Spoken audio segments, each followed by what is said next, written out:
Up Network. Welcome to a special edition of Blue Jays Strike Zone with the old lefty, 22, Marty Roberts. Blue Jays take 2 out of 3 again from the New York Yankees and Bo Bichette. What can we talk about Bo Bichette that hasn't been talked about? This guy's the youngest guy collecting base hits, collecting home run. Blue Jays win 5-4, by the way. Now 4 games in Kansas City and all that. But let's talk about, you lose Merriweather and then Delis and Castillo come in and do the job. Go ahead, Marty. Yeah, the Jays bullpen looked really sharp today after Zoik started. A little spot start, I guess, for him. He wasn't prepared to be that starting after Stripling went down. But Thornton, Castillo, Delis, they all came in and looked really sharp in this game, and that's what kept them there. And then like you said, Bo came through in the last inning there to have a walk-off opposite field home run. We believe, right? We believe here. But now the injuries, like you talked about, are mounting. Like, if there's a team who doesn't need injuries, especially on the pitching side, front row pitching, first of all, TJ Zoik, in spring training, this guy was throwing sliders and all that, and he hasn't thrown one yet. And explain it. You're a former pitcher. So in spring training, I know you didn't make the major leagues, but in spring training, you try a lot of stuff, and it's working. And now in the regular season, you don't try it? Yeah, he had a good first start, and his last 2 have been pretty shaky. So I don't know what their thinking is with Zoik, if he's shying away from certain pitches or not. But he's going to have to change his up. Giving up 2 home runs today in 4 innings. He's not looking very sharp. I feel bad because I was hoping he'd go out there, get this start and then give himself another start. I would guess that his next start will not happen, and you'll see someone like Tanner Rourke back in if a Pearson isn't ready to go. No. Don't say that. Don't say that. I know. But like I said, they have some injuries here that are going to be tough on them in the bullpen. There's no question about that. But if they can have someone like the Castro come in and do what he did today, they might be able to stem this till everyone gets back, and we'll see what happens with this bullpen. Kirby Yates was supposed to be a closer. Gone. Jerry Mayweather was very good at what he started. Gone. Now, who's the closer? I would have said Romano, but he's looked pretty shaky too. Shaky? The last little bit. Delis looked good today, but again, he was shaky before. So I think it's going to be a type of whoever's going good will get to close out the game. Phelps, Romano, Delis, maybe Baraki comes in and closes out the game. It'll be interesting to see how Montoya does this, but I really liked how Montoya handled the bullpen today. He could have easily just Thornton 1 inning and then roll out 5-6 guys, but you know what? Thornton threw well. That's a guy who wouldn't surprise me if maybe, Rourke doesn't get into the start. Thornton gets in there. He's throwing really well. And Castro and Delis. It was a really nice performance by these guys. The one guy that is concerning to me right now is how Biggio is playing. Biggio is really struggling, hitting the ball, fielding the ball, and then a base running error today that cost them possibly a run where he's making too wide a turn and coach is telling him to stand on the bag. He's telling you to stay on the bag because the ball's coming that way. He's not telling you to go off the bag. He's saying stay on the bag because the ball's coming that way. And look what happened. He got in a rundown and was out. Now, do you think, again, we talked about over the times on the shows here, mental game. So him moving to third base now, is that a problem? Because, look, Vlad couldn't do it. I know he was heavier now, and he's playing good at first base and hitting and all that. But for Biggio, do you think maybe you got to put him in the outfield? And is there room for him in the outfield? Yeah, that's tough. It is very tough on Biggio because last year, when he played second base, that's when I think he played his best games, when he hit the best, when he fielded the best. Now that he's moving all around, now he's at third base. I'm hoping he gets comfortable over there, but I still think he has, looking over his shoulder, that there might be someone that comes in here and takes over third base for me if I don't start doing well. So maybe he's putting a little pressure on himself. I hope that's what it is, and he comes around over the next few games and he starts playing the way he did at certain times over the last couple seasons. All right, so let's look at the other side, the Yankees. Okay, for everybody saying they're going to win the American League East or whatever, the Yankees pitching is worse than the Blue Jays. Put it that way. Yes, they have a closer. Blue Jays don't have a closer now. But Chapman, what can he pitch? 20 pitches a game. So like, and Garrett Cole, great. Who's the second, third, fourth, and they want to come Severino and all that. But the Yankees have a big time problem. Yeah, they do. After Cole, it's pretty tough. Like I guess they were hoping Kluber would come in and be what he was of old. He hasn't shown it yet so far this season. Severino, there, he's still a little ways away. So who knows if he comes back and does what he did? Was it Jermaine? He Yeah. hasn't done it yet this year at all. Yes, they have a closer. Can they get to the closer? That's the big thing, right? They really struggle. And you know what? Maybe the Jays should just play the Yankees every series. It seems to be that's who they step up against. They take their level up to play that tougher team. So it'll be nice to see what happens going forward here. Yeah, they should play the Yankees and not play Tampa because they can never beat Tampa. Also, Tampa has their number. Okay, so let's look forward now. 4 games against Kansas City, 2 against Boston. Kansas City, Blue Jays really, if they want to be contenders, should take 3 or 4 from Kansas City. What do you say? Yeah, they have to. They can't pull what they did against Texas. They have to do what they've done against the Yankees. Go in there and show that they're a top team. Take 3 out of 4, maybe even sweep them. 3 out of 4 would be nice, and move on to Boston, which Boston has been the biggest surprise for me this year. I didn't see them do. I saw them being just ahead of Baltimore. Their last I looked, they were beating Minnesota again. So that would, if they beat in 8 that in a game, that's row. 8 in a row, right? So that's a great start, and they still don't have. I think Sale's still waiting to come back. He's still making. So they might be a team that is a team to look out for the Yankees, Blue Jays, and even Tampa for that matter. Now, just I know this is Blue Jays, but we got to talk about former Blue Jay GM Alex Antopoulos, your buddy Billy the Portuguese. Uh, great friend there, Alex. What's going on with the Braves? They made the postseason, and now like I don't know what's going on with the Braves. Yeah, it's not looking very good to start the season over with the Braves, is it? Every time I look at, I'm like they're down again. Their starting pitching hasn't been what they thought it would be, and Fried is really struggling, like a 12 ERA to start the season. I know it's early, but he doesn't look like anything he did last year. That's for sure. So they're gonna have to straighten out some things. I still think in the end they're the team to beat on that side, but they're really struggling right now to win games over there. What about the Mets with Stroman? And he was complaining last start out that he shouldn't have pitched, and it was a rain delay after 1 minute of pitching. Like he still hasn't changed. No, I don't think he ever will. That's the one reason why I don't think I'll ever be a Stroman fan, because he's always finding some angle to complain about, to moan about. If he would just be quiet, he's a pretty damn good pitcher.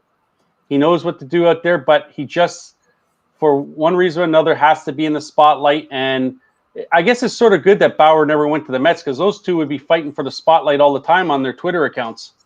All right, so that's a reaction. And now his former friend, pitching, starting a couple of days ago, we talked about this off air, Sanchez, and they lost 3-0. But he pitched not bad.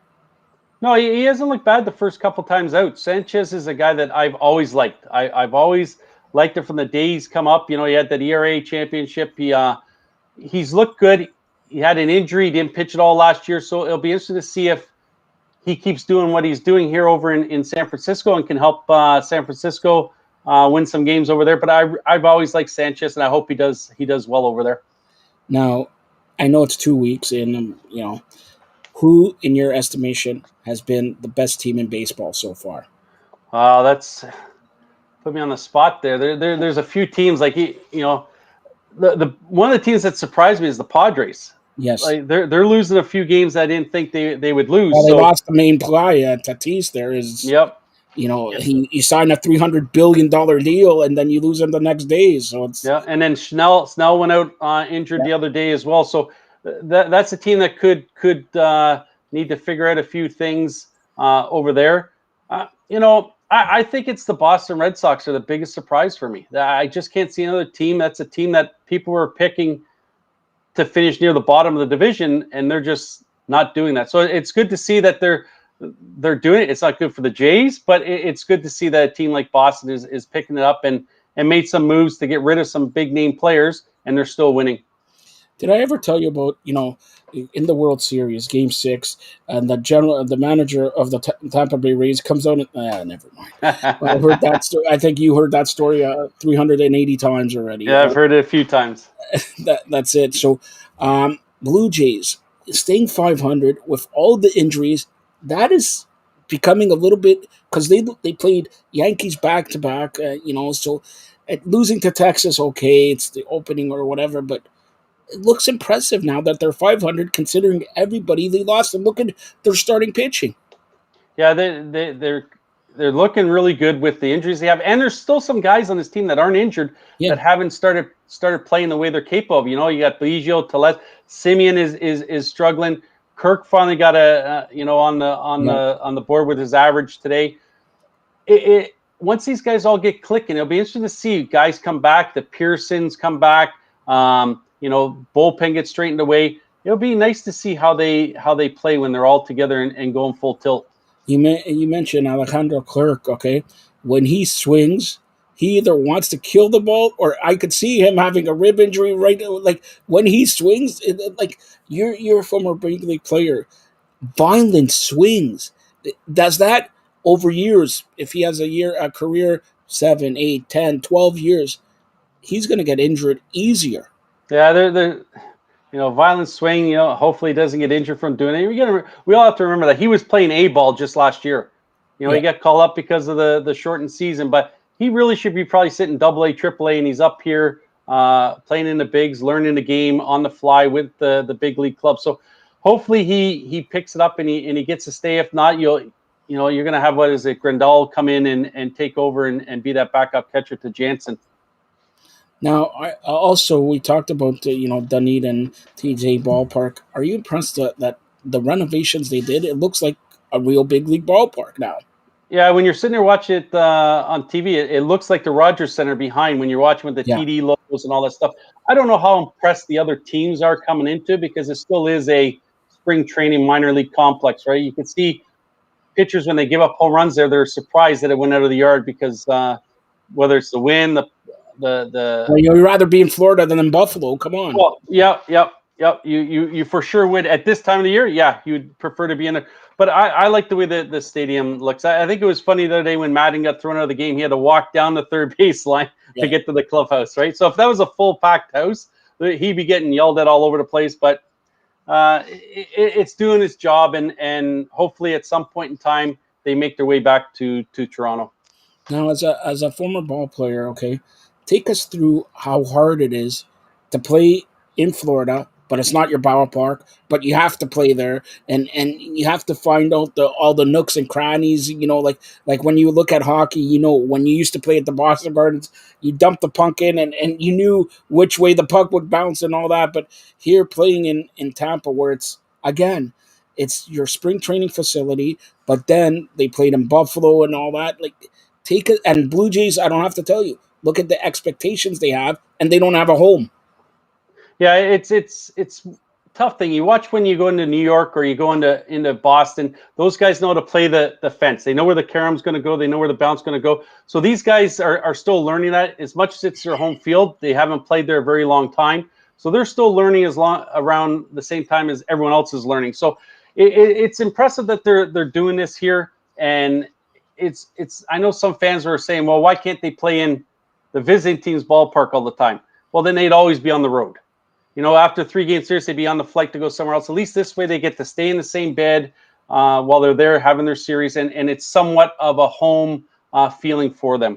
Yeah, and let's face it, half the players, anyways, live in Florida, anyways. So it's Yeah, like, and then you just you want to get comfortable where you're playing, whether it's Florida, Seattle, Toronto. You want to be comfortable there, and they're going to be there long enough where they can get a feel for the ballpark, a feel for the area, and just know that when they wake up, they're going to the same park for their home games.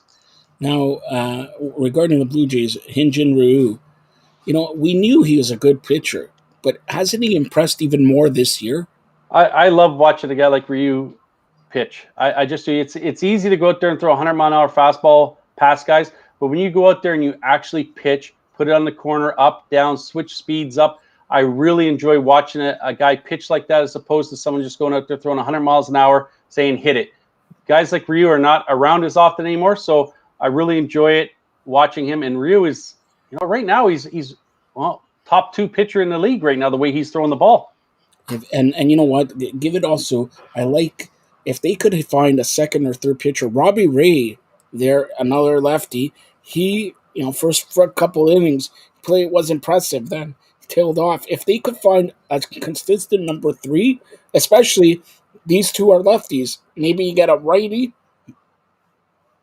and the Blue Jays are off and running because, like you mentioned, Pearson. Hopefully, he comes back and all that. That you pencil him in. I think the Blue Jays, their offense is going to be okay, but you need another closer. But you definitely need two more, fourth and fifth starters. And I think you know Blue Jays right now with Yankees struggling. Tampa okay, they're okay and all that. Boston, like you said, the surprise. Baltimore, we're not going to talk about. If they get two more starters, Blue Jays could be home and cooled out. Yeah, it's definitely going to come down to the starting pitching and the bullpen for the Jays. If they can figure that out, like you said, Ray came back. He looked good for the first 2-3 innings. He got a little bit tired. You have to remember he hadn't pitched for 2 or 3 weeks. So I expect a little bit more out of him going distance-wise next time out. You got Matz, who's looked really solid his first few games out. Pearson gets back healthy. You now have Pearson that can get in between one of those two lefties. So there's not three of them going in a row. And then hopefully someone like a Hatch comes back, Kay comes in, and they might be all right there in the starting rotation. That back end of that bullpen, hopefully someone steps up and can could close out games for them. Now, we talked about Sanchez, so I'm going to throw out a suggestion here. What about if the Blue Jays bring back Sanchez and put him? He was a starter, but put him. He was also a closer. Yep. Put him there for a closing. Yeah, I don't know if Sanchez liked the closing position when he was doing it. I think he loves being a starter. I don't think San Francisco's just going to trade him away right now this early in the season. There's going to be someone like Manoah. I would love to see him come in close game. Guy throwing 98, 99 miles an hour just says, here, hit it. That's the type of guy they need in the bullpen. Maybe he's the guy that can have him come up and close out games right now and see if that works. If not, then it's just going to be let's see who can do it closer by committee. How about Delis? I trust. Delis is not your typical. If he is a closer, because in closer, like I don't have to tell you, Tom Hanke, Dwayne Ward, 1, 2, 3, 1, 2, 3, right? Yep. Delis has to walk somebody for him to get focused, Yeah. or if there has to be first and second, and he goes, "Oh crap, okay, it's first and second. Now I gotta, like this as a closer, you want like Dwayne Ward, Tom Hanke, 1, 2, 3, but Delis, I think they have no other alternative but to put Delis there. But it's like for a closing, gives you a heart attack. Yeah, it's he seems to look disinterested until someone gets on base, and then that's when he gets serious about the whole closing the game out. It'll be interesting. Like I said, Delis, Phelps, Romano, they're going to have to take turns here closing until someone maybe steps up and says, it's my job, I'm taking this. But the mentality would be Romano. He's the guy that just goes in there, looks like, he could give two cares who's up at the plate. I'm getting you. But so far, it hasn't equaled results. So hopefully that changes around for him this year because he has the stuff, 98, 99 miles an hour. He's got the stuff to close out games. So let's see if he can do it. And if he can, that makes one less where they don't have to worry about who's going to close out the games. Then they can worry about 6, 7, 8, 9 going forward. So, Marty, how do you like doing this Blue Jays strike zone after these 1 o'clock games and all that? Because maybe we should incorporate the Marty Roberts show instead of some Portuguese guy there. But what would you say there? I love afternoon games. I really do. I think it's how baseball should be played in the afternoon, not under the lights. I love watching games during the daylight. That's how the Cubs used to be all the time. There used to be no lights there. Two Day o'clock games. games? That's all it was, right? Day games, and I love that. I love coming home from work. Hey, the game's on. I don't have to wait till 7 o'clock or fall asleep before the end of the game's done.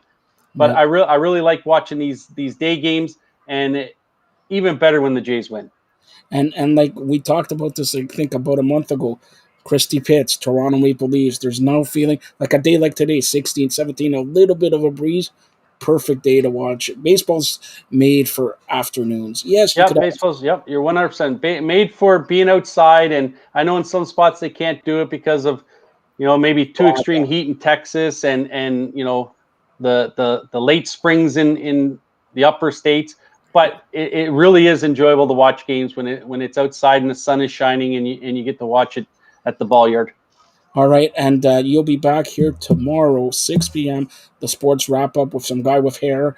Who do you have on tomorrow? Can you can Hey, it's looking like we're having Randy Walker who will come on for us. He was in the movie Youngblood. He was a double for Rob Lowe, and he's doing some scouting for junior teams in the United States. So it'll be interesting. He'll come on. He'll speak a little bit with, and he was also a pretty good baseball player as well. So we can talk hockey and baseball with him and is Youngblood. he's not going to sucker punch the guy with the hair, right? Well, he has an interesting story about while they were getting ready for the fighting scene in Youngblood, he actually hit George Finn by mistake, Oh, who he thought was going to turn around and just clobber him, but he didn't, and so he got lucky there. all right. So that's tomorrow, the sports wrap up here on the Fired Up Network. And Marty, tell everybody how they could get a hold of you social media wise. Yeah, you can follow me on Twitter at OldLefty22.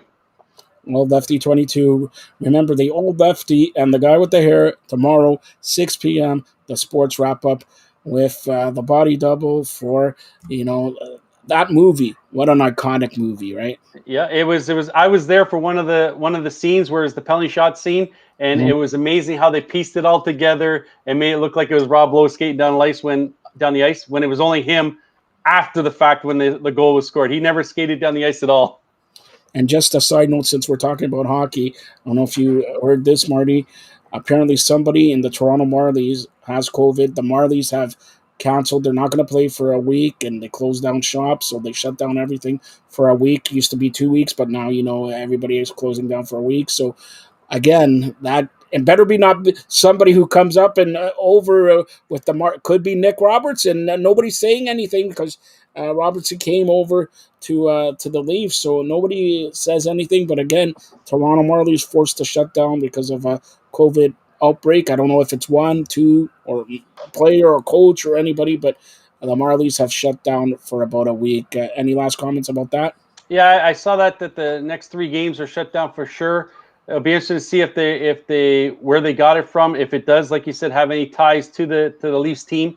Hopefully, it doesn't, and it's just going to move on for the Leafs, and the Marlies can pick back up in a week. So we'll see over the next couple of days what they decide there. One thing I wanted to say, Joe, before we left here, Yeah. I was reading earlier today that Major League Baseball has a agreement with one of the minor league teams or organizations, leagues, with trying some new rules out. And one of the two rules that they're going to try out there is one, if you remove your starting pitcher from the game and you have a DH, that DH is now removed from the game as well. Then it's the pitcher that's going to hit, or you're going to have to keep pitch hitting for him. Uh, you know what? That rule, I don't mind. I don't Mhm. mind it, but it's more like it's just going to be National League type of game. That's all that's going to be Yeah. there. The other rule, which sort of had me thinking, why would they do that? Is after I think it was either the sixth or the seventh inning, they want to move the mound back, or at least the throwing position of the mound back a foot to create more balls in play is what they're thinking. I'm not the biggest fan of that rule. I don't know where they came up with that. Hopefully that just sticks No, in the minors and never comes up. But like I said, I don't mind the other decision because we've talked about this before. Billy and I have talked about this before. Starters not getting to go as long as they possibly can. They're getting taken out early. This now forces managers to think about it. Are they going to take them out, lose their DH? Do they have enough guys on the bench that can pinch hit throughout the rest of the game? So it'll be interesting to see how that rule. so let me ask you, as a former pitcher, okay, last year we had the universal DH. Should the pitchers hit, or should there be a universal DH? I think there should be a DH. I know there's lots of people that think there should be no DH, let the pitcher hit. I think it's just better that if the pitcher just concentrates on pitching, don't have to worry about, if you watch Otani when he's up, he's like got full armor on that right arm in case he gets hit on that side, not to receive an injury.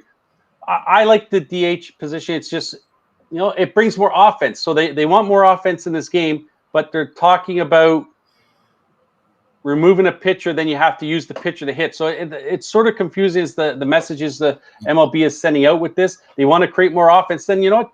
DH is the way going. Allow the DH in there. You create more offense in the National League, and it's one more hitter that's in there that a pitcher has to face. Exactly. And they should have learned it from last year. Universal DH.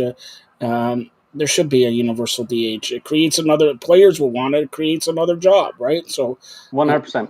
you know, 100%. The players union will want that. They'll fight for that to get that extra. I think it would have been in place this year if there wasn't a lot of yeah, complaining going back between the two of them, and finally Major League Baseball said this is how it's going to be. I can see it happening next year that there'll be the universal DH, but time will tell. and I still think they should have kept, like last year, more playoff teams. That's Yeah, it's I'm one of those old school guys. I always did like the winner of the division moving on. But I also like seeing other teams get in where it creates more entertainment, more excitement in September for teams that are buying to get into that second, that's third exactly spot. I right. really like that. I don't have to tell you. In June, there's going to be the Pittsburgh Pirates already done their season. So you got to play July, August, September. 3 months. Half your season is done. Yeah, 100%. That's why I at first I wasn't the biggest fan of it. I like it. It allows teams to stay in it for a lot longer if they're fighting for those wild card spots. And they probably, there's talk that they're going to go adjust it again next year to add another team or two if they, however they're going to work out who gets a bye, whatever. But it's not a bad idea to do it to create more teams to have a chance at a playoff spot. That's right. All right. So that's Marty Roberts, Old Lefty 22. Check him out tomorrow, 6 p.m. on the Sports Wrap Up. Thanks a lot, All Marty. right, thanks, Joe.